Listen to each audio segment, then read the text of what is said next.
Hey guys, welcome back to another video. I know it's been a while since we've had an update on the 650i. I've been really focusing on the hashtag A Career in Tech series. There's some really exciting stuff coming in that space. I know that some people watch this channel for the car stuff and some people watch this channel for that stuff, but I kind of want to bring it together, and I highly recommend you guys watch each content, as I think there's quite a lot of interesting stuff to be had and definitely a lot of educating and valuable stuff that you'll find in the hashtag A Career in Tech days. The series. So we've got some new things to put on the car. So the car's going to the garage today. It's going to be having bearings, bushes, and then whilst we're working on suspension, we'll be doing two other things which I'll go and show you now in the car. So this sort of work I wouldn't be able to do myself, that's why I'm taking it to a garage. I am not that handy. I've gotten better over time. I used to be crap at coding and now I'm okay at coding. I used to do nothing, but then obviously I've stitched the steering wheel on, I don't stitch at all, so I'm getting better at DIY, but stuff like this I would definitely need a ramp for. So without further ado, let's go and see what we bought for the car and what upgrades we'll be getting today.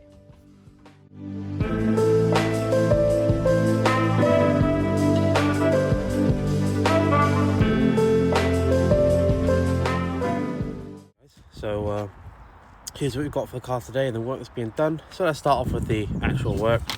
So first we've got a bunch of bushes that need to be done. So all these bushes have been split. So I bought that ×2 for each side. I'm not going to open all of these, but basically they're all bushes, so they kind of look like this. Some of them are a bit bigger. See if I can open this one hand. I can. So yeah, that's what one of the bushes in my car looks like. They're pretty big. So that's that. And now the more exciting part, because that's just regular maintenance. So we've got lowering spacers, 15mm. So that's what we'll be applying to the car. I'll give you an overview for you guys who don't know what spacers do in a second. I know I have a lot of watch the channel who don't, and I haven't opened this yet, so let me do that. Right, there we go. Important notes. Right, we'll read those in a second. So these are the lowering springs we have for the car. So basically these will lower the front by about 30mm, they say, so which is 3cm, and the rear by 25 to 30mm, which is 2.5 to 3cm. So the H&R lowering springs, as you saw. So that will be changing the stance of the car. I'm going to quickly move the car. We're going to do a walkaround to see how it looks now, and so we can get a good before and after idea. Quick start up.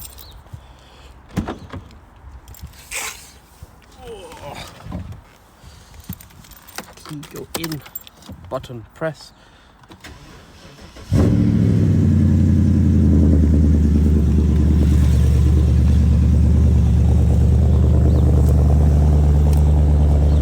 Startup. Well, yeah, just let that warm up, then we'll give that a quick move, and then we'll look at the car how it is before we take it off and change the stance of this. Right, hi guys. Well, my belt was squeaking really badly in this video. I didn't hear it in person as much, but in the video it seems to be really loud. So I'm just gonna go over what I was explaining with this voiceover. So here I'm just explaining what the spacers do. So you can see that I'm saying that when you put the spacers on, they sit in between the alloy and the hub. So it brings out the alloy a bit more. I bought 15mm spacers. There were 10mm ones and 20mm as well, but I didn't know exactly which one would be the best fit. So I kind of looked at it, got a measuring tape, and went, well, 15 looks the best. So you can see it fits quite a bit in the arch, in terms of how wide the arch is and where the alloy sits. So here you can see the lowering spring right in there. Obviously I'm going to reduce the brightness now. So the lowering springs will be sat there on the back two sort of parts of the suspension, and on the front too. On the rear we can see there's about 4 fingers worth of space between the tyre and the body or the chassis. So that's what I'm just kind of demonstrating now, so that we can see afterwards how much it drops by. And if we go to the front, then the spacers again will do the same thing. So 15mm out on the front as well as the back, and There's going to be 3 fingers worth of space here, so hopefully when we put the new lowering springs in, that'll drop by 3 centimeters.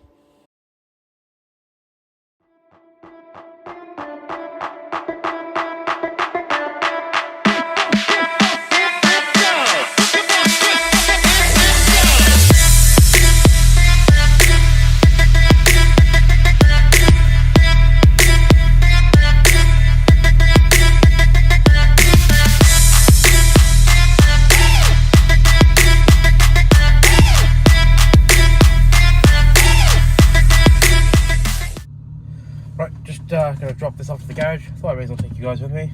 It's not far, so we'll go and drop this off. I'd like this moment to say thank you to you guys, for everyone who's watching and going to be sharing this journey with me.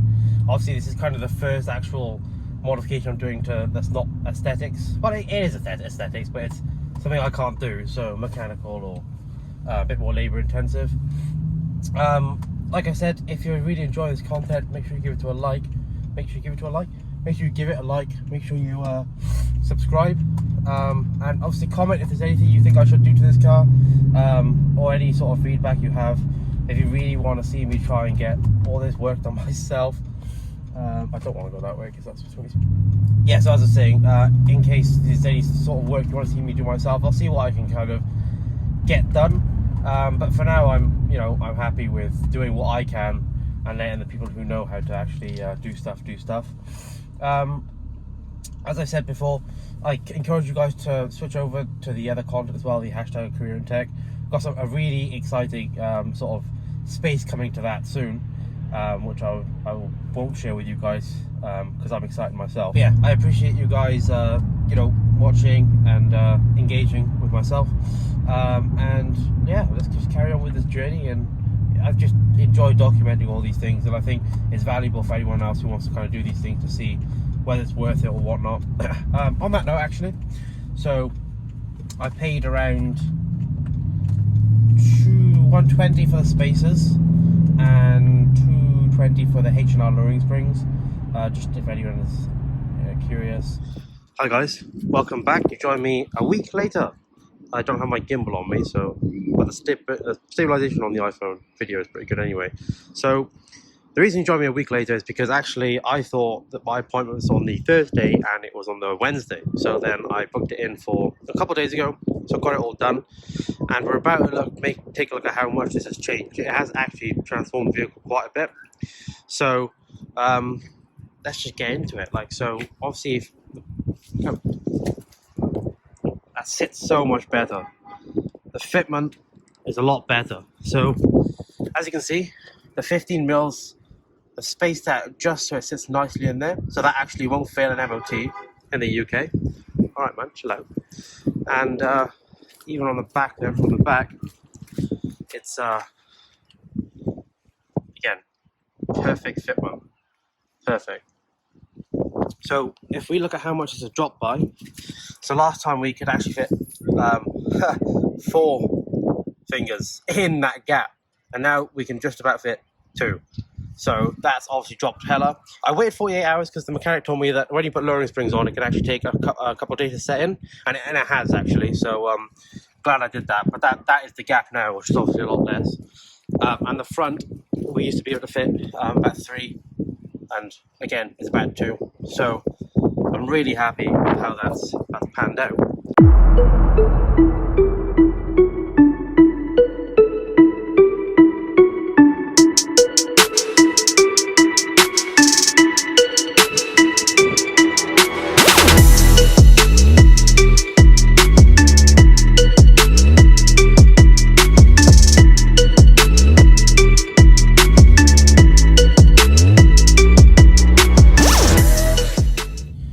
Guys, so you joined me on this is like my second drive of this, so I just realized as well I can actually record with my camera with it facing me. I've always been using the back, so I've struggled to put it on record and stuff, but this should work fine. Hopefully the quality is okay. So I'm going to show you my initial impressions of how the car feels now that I've lowered it and added spacers to it, just for anyone who's wondering whether it compromises ride quality or whether it improves the handling, etc. So what I can say is, from driving it, since I've had it, the handling feels way better. It feels really on point.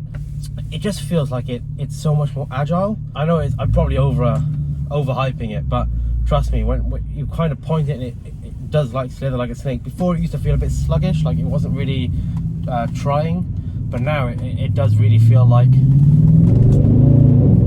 it's trying. And on top of that, the traction seems to have actually improved a little bit more, which is good.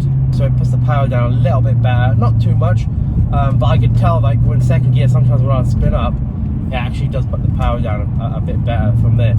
So in terms of ride quality, it hasn't really changed at all. It actually feels better on some roads. So the handling feels better, the ride quality feels generally better. I can say that when I go over bumps and stuff, you can feel it more. So even though it feels smooth normally, if you hit a dip or a pothole, you can definitely feel it more. So it's a bit of a weird one, because you assume that then you would feel the road more, but it doesn't quite work like that. I think when you're driving on a normal road, I guess a decent UK road, it doesn't really change much. But if you keep going over dips and potholes, you can, like small potholes, you can feel them a lot more. Yeah, that's the only thing. But in terms of ride quality and all that, it's fine. If anyone's worrying, because I use this as my daily, no, it hasn't changed anything at all. Okay guys, so just to conclude on this video, in terms of adding spacers and springs to the 650i, it was definitely worth it. All in all, it cost about £500 to £600 for the springs, the spacers and all the labour. Along with that, I did have some bushes done, so it'll actually cost you cheaper than that, so probably under 500, maybe even 300 to 400, because the bushes have quite a bit of work.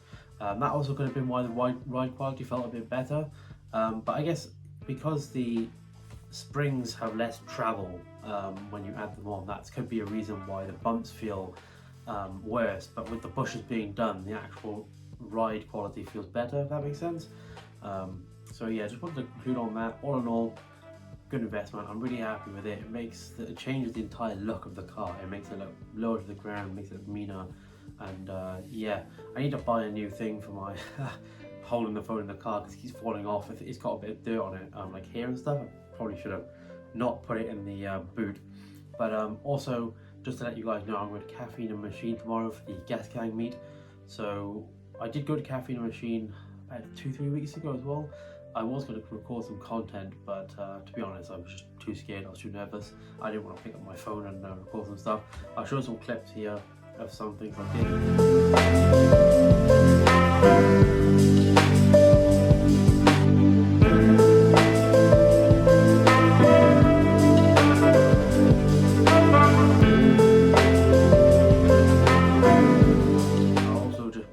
Some photos now, as well as of the suspension, or maybe some pictures of the car.